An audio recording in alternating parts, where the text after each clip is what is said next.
be honest, being around teenagers, like that's the energy. It's like young energy. We can say all these stereotypes about them and all these things that they do. And do they make bad decisions? Absolutely. But it's truly about that energy of just like their love for life. And, that's what's so attracting to them for me. I mean, I just want to be talking to them and near them, of course. Oh gosh, it's just so refreshing to hear. I've been coming across this term lately. I don't know where I read it. I saw it online, but someone was talking about like soulmate clients.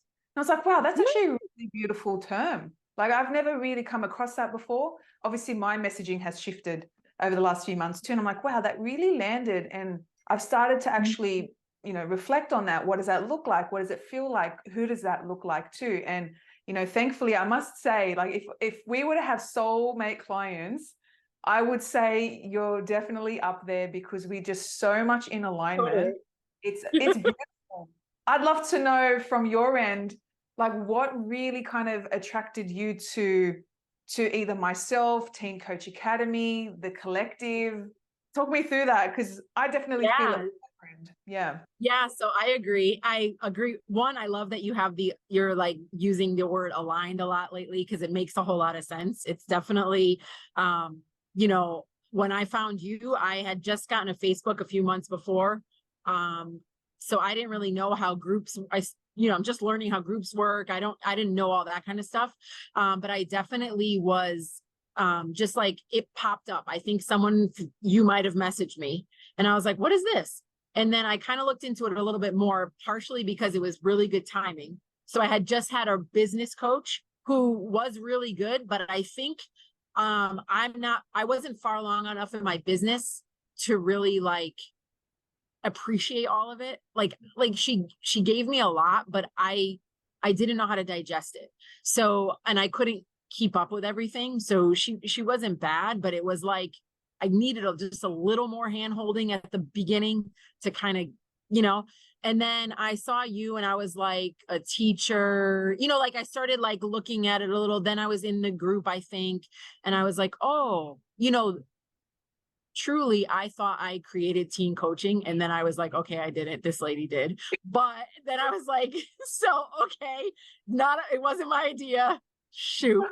But with that being said, I was like, well, how could this have possibly happened? Like, how could I have possibly found someone that is coaching who am trying to be, So it wasn't just a blanket business coach because there's nothing wrong with that. But I was like a niche business coach in the niche that I'm in. And cause like, I think it's very different. Like people don't understand like teaching and it's an education. It's like, that's a niche, like that whole thing. So how do business people and education people are the same, but different. So it was finding someone that had both things that I need the business part and I also need the coaching help, but I have all the education piece. So like it transferred really well for me.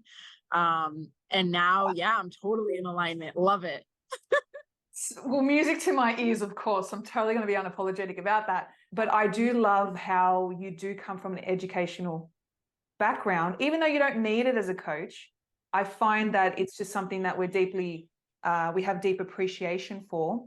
I'd love to know, how has your role as a teacher and also in education, how has that actually complemented your position as a coach? What has really helped you transfer those skills? So, I mean, I guess initially when I first said I'm going to do coaching, I had thought about it for years. I researched it, I looked into it, but I was like, I know how to talk to kids. I'm good at this.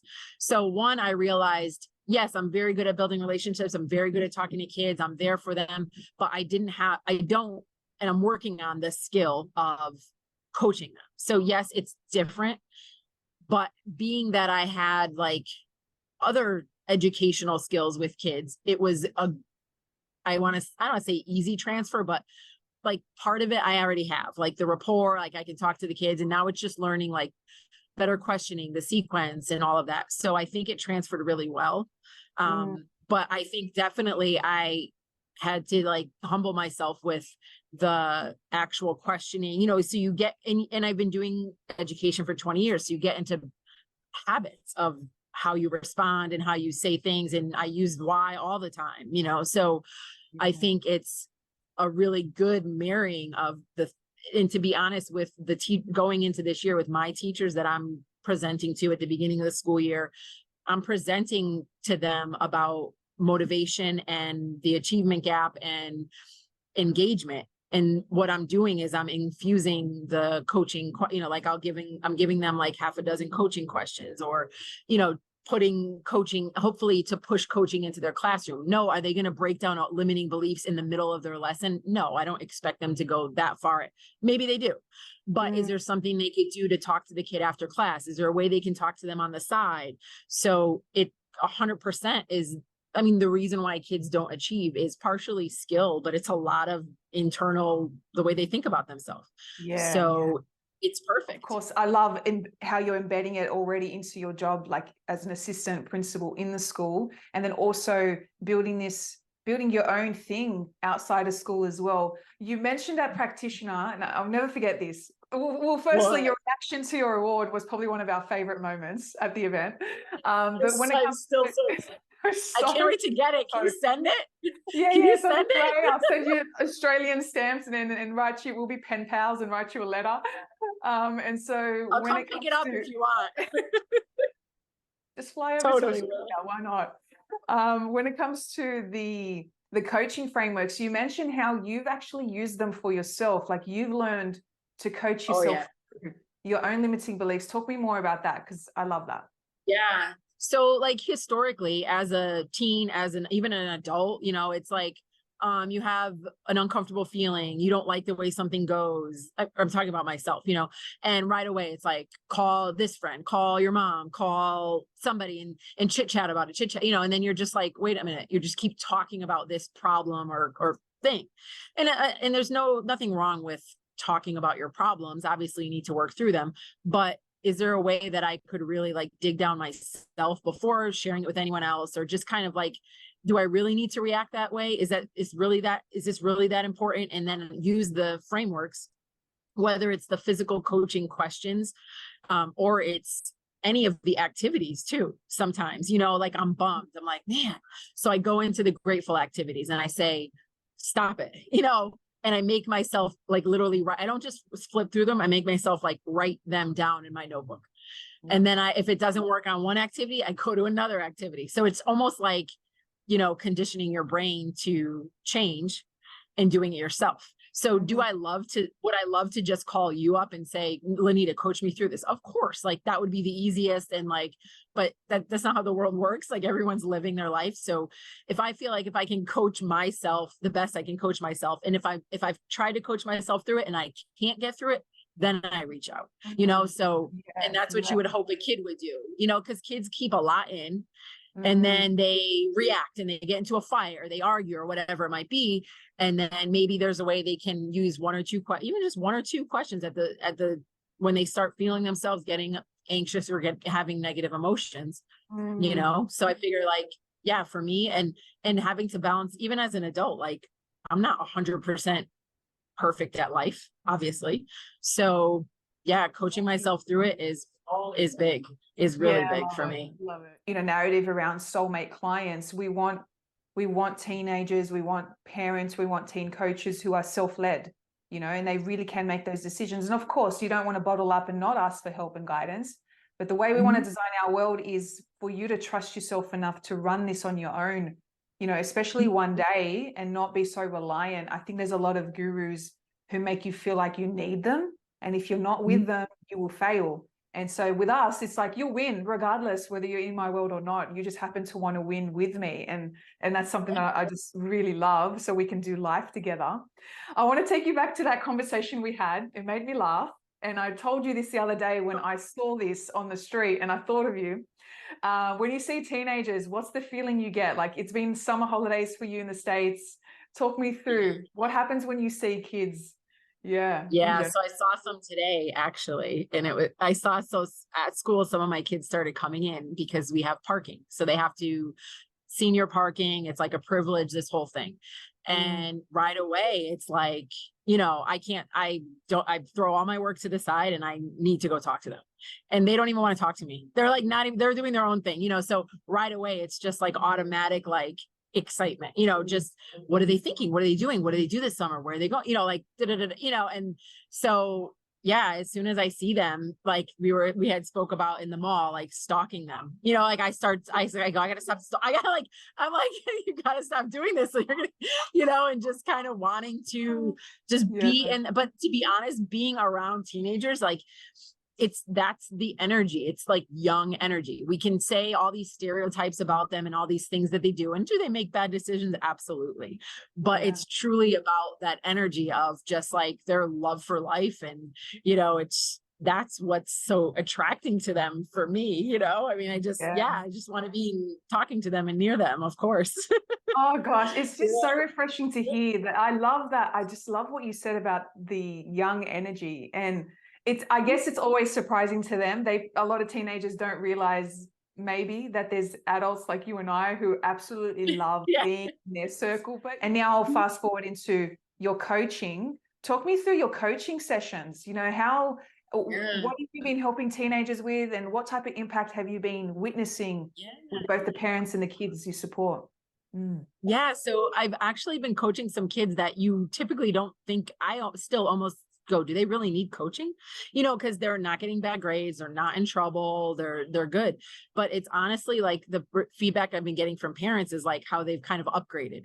So it wasn't that they were like at rock bottom, you know, they were just kind of like floating around doing okay, but maybe a little too anxious or a little too this or that. And they kind of have been better at, say, interacting with their brothers and sisters, or thought better about themselves, or, you know, so it's like incremental growth. So have I one of my kids in a couple months gone from 0 to 60? No, but they've taken some baby steps in the right direction. So it's that incremental growth, and that, you know, like small things that we don't think of. Like one mom was like, well, I don't even talk to her about her problem with her sister anymore. It's so silly, this and that, but I'm glad you're just talking to her about it, just to give them an ear. And then it's half the times I'm saying the same thing the parent is saying, but they're hearing it from someone else. And, you know, that whole thing, which is really nice. So yeah, feedback. And I've also been coaching parents, and it's like, it's funny. It's things I might take for granted, like things about school that I know, like, well, this is how you get in contact with this person, or make sure that you talk to the teacher about this, whatever it might be. And that's been kind of a nice, kind of coaching on the educational system in a way, and just practical, like my kid's never been to high school before. How do I handle this? And just trying to route them in the right direction. Cause a lot of parents go right to the principal or right to the superintendent, and you're like, well, wait a minute, maybe, you know, like, how do we handle this? It's maybe not as big as we're making it out to be.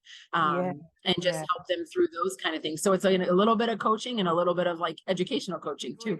There's a couple of belief systems I'd love to share with you around like teen coaching, the philosophy of teen coaching. And number one, well, we are delivering pretty much the same message. They're just hearing it from a different messenger. And so parents would be like, oh my God, I've been telling my kid this for years. And all of a sudden they're listening to you. Well, that's meant to happen, mum and dad. Like, it's, you know, teenagers are conditioned to not really listen to parents all the time. So the fact that you're complementing the parenting in the home, total boss. And then secondly too, with teen coaching, we are filling in the gaps. Like I know you would know this 100% with the miscommunication between home and school. And so as teen coaches, we're coming in and really filling in those gaps and enhancing the relationship with the school or with the parents.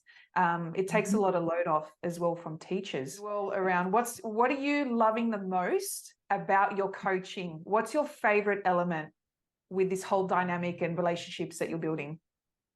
So like, there's a couple things. One, on the back end, I know this might not be part of your question, but I'm actually genuinely really love creating content. It's actually kind of healing for me. Wow. So that I know. Oh no, it's like definitely, like, I feel like if I'm having a concern, yes, I'll coach myself through it, but I really have been like, I'm not writing my deepest, darkest secrets, but I actually been like trying to post some things that, yes, help teens, help parents get that message out there. But also it's like, I'm like going through this, and so is a teenager. We're all humans. So I don't know, it might be like I might be having a relationship problem with someone else, and then I reflected on what I said or did, and that kind of thing, and without giving any names. But so that's been really great. It's almost like my journal now, in a way. Oh, yeah. Yes, so that has been like, and I think you influenced that because you were writing physical journal entries you were putting in there, and I was like, I need to share more of like what's happening right now with me. So that's been connected to coaching, for sure. And as far as like coaching, I mean, I think it's like, just like it is in person, just like being with teenagers and like chit chatting and talking about movies and all of that, but then like kind of like flipping it and getting into like their deeper feelings. So, and really like noticing when they're, like I like it when we say like, why don't you try these 2 things this week? And then they come back and they're like, I'm like, they did it and it worked. And then I actually, have spoken to their parents and they really did do it, because sometimes, you're on a Zoom meeting. I don't know if they really did it, but I'm taking their word for it, but then I'm following up as well. Or they come with their papers of like their routines and they like wrote down their routines on the papers. You can see them, so it's like they are actually doing something that they're picking up and they're creating change in their life. It's exciting when you're attracting people who want to upgrade, as you mentioned before. You said this word, like, I'm not sure if they even need coaching, but what I love is that they want coaching. And we're not looking for teenagers or parents who need that push. Like, we need to convince them, oh my God, I need you, or you need this. It's parents who just want to level up. It's teenagers who want more. Things are good, but why can't they be great? And so that's what we're attracting here with teenagers and families. It's that they're going for great. Your social media branding, you've said it's quite healing as well.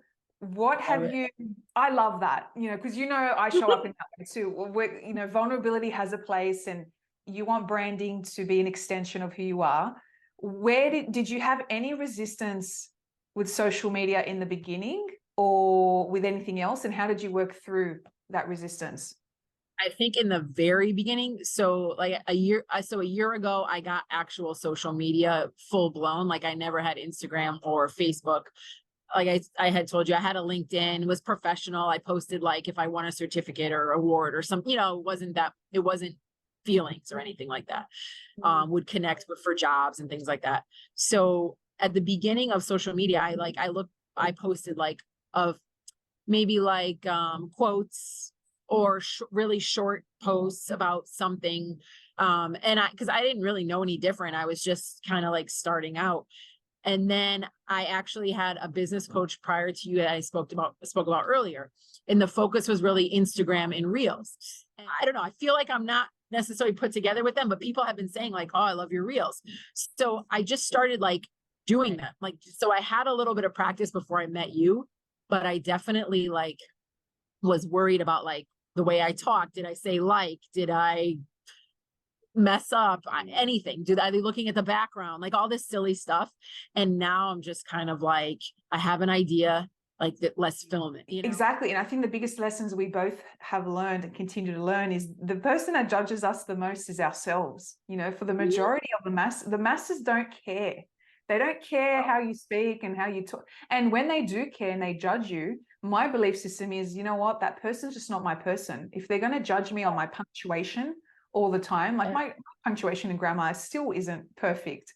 And I'm the CEO of TCA, if I say man, or sometimes I'll link in a little bit of a few Arabic words here and there in my content. Like if I'm going to get judged for that, they are not my person. And I love that you're now at this stage where you're like, this is me, I'm showing up real raw, and you're showing yourself online, you're being seen. So, and then now the consistency compounds over time.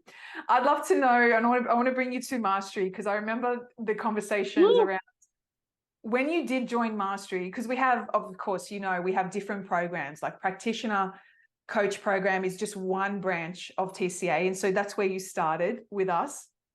But then you upgraded to Mastery, and remind me, like within 3 days, it was like, I'm hiring a virtual assistant, I'm going to get these systems done. And you really moved fast, even though the plan wasn't for you to actually move to Mastery that quickly. Talk me through your level of thinking, like how come you did want to upgrade? What really inspired you? to not just stay in practitioner and actually join us in mastery as Yeah, well? I think I just wanted to move fast. Like partially it was timing. So I knew I was off for the summer. That was a big motivator. But then I was like, hold on. I like practitioner had a ton and it still has a ton. Like I'm still not like past practitioner by any means. So I was like, wait a minute. Like I didn't even finish this course. Why would I go to another? You know, it's like you're in first semester, but you jumped into second semester. Like you can't do that. You got to finish the first one, you know, like traditionally that's how you think. And I'm like, okay. So then I was like, well, how am I going to move forward this school year faster?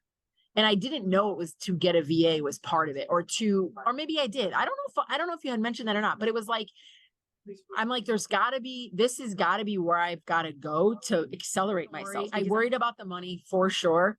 But then I was like, am I going to let that stop me? Because how am I going to get more clients if I don't level up? And then I'm expecting more clients with the same thing I'm doing. That doesn't make sense. So it's like, just push yourself and like, just stretch yourself, figure it out later. What's your favorite part of your own growth, you know, and expansion and mastery over the last few months? But growth wise, I think was more personal growth in practitioner in the first preliminary, even practitioner and mastery, forget it, so much more. And like, I mean, things like doing my finances. It's like, wouldn't I have done that 20 years ago? I didn't, you know? So it's like, I think the growth, like having the accountability and then the growth is really just like we spoke about, like personal, like the journaling with the posts, the business part of it about like, and I think it's like just enough for me to hack, but like my mind is blown often and I need to like even a couple days to just let it digest sometimes and then work on things. But yeah, it's like you get to a point where you don't think, you know, like I was looking for growth with opening a business. I need a new adventure. And it's like mastery has really like just thrown me into the adventure. Just enough challenge, but not too much where I want to go and like stop. Yeah. So yeah, it's like that the right balance really. Yeah, it's good. It's good to hear that too. You know, this adventure, and it is a new level of sophistication as a business owner, and looking at the finances, the recurring cash flow, and what that looks like revenue wise. And they're definitely different conversations. Yeah, like I think every time I get frustrated, I realize because like you'll say like, just you know like I kind of think like listening to what you're saying. Like obviously you've done it already, so it's like whenever I say I get like. I'm like, oh, I'm going to forget this, or I'm going to stop, or it's not happening fast enough. But then it's like, what if the next like post or the next phone call or something is the magical thing, you know, or, you know, like, what if I quit, you know, like I quit today and then I would have had to get a client next week or, you know, that kind of stuff. So I think it's just like those ups and downs and not trying to like react to them and just like say, just keep doing it. Just keep going, keep going, keep. You're one post away from that game-changing conversation. You know, you're one DM or phone call away from your highest sale. You're one coaching session away from you know the best team client you've had to date. And so I've set the record, of course, you know, setting TCA. But when you guys break my records, it makes me the most happiest person and trainer and coach. Like, for example, when Renee crossed 6 figures and she was our first teen coach to do that, she broke my record. She made 6 figures in less time than I did. And now people just start breaking records after that. So yeah, I think of it that way, is you're now just, that's a testament to the program. Like it obviously works. Exactly. You know? It works so well that I sometimes get scared of putting it in the wrong hands because of how well it works. And so that's why also our criteria and really, you know, acknowledging and honoring you guys for your existing experience with teenagers is a big deal for us. But you're right, it works so well. It could work for anyone, and we just got to be careful. Half the time, if something's not working for me, it's probably because I missed a step or I forgot to do, you know, because there's a lot to it. Once you get the hang of it, okay, I get it. But you still might miss something. So, and it might be small, but like it does make a difference the way you respond to that or the way you send that message or whatever it is. So Exactly. yeah. But yeah, you're on it. You're making moves. Big congratulations already for everything you've achieved with us, and I'm excited to continue to support you and witness your growth and bring on Florida. It's going to happen. I'll be over in the States sometime over the next 12 months. I'm just putting it out there.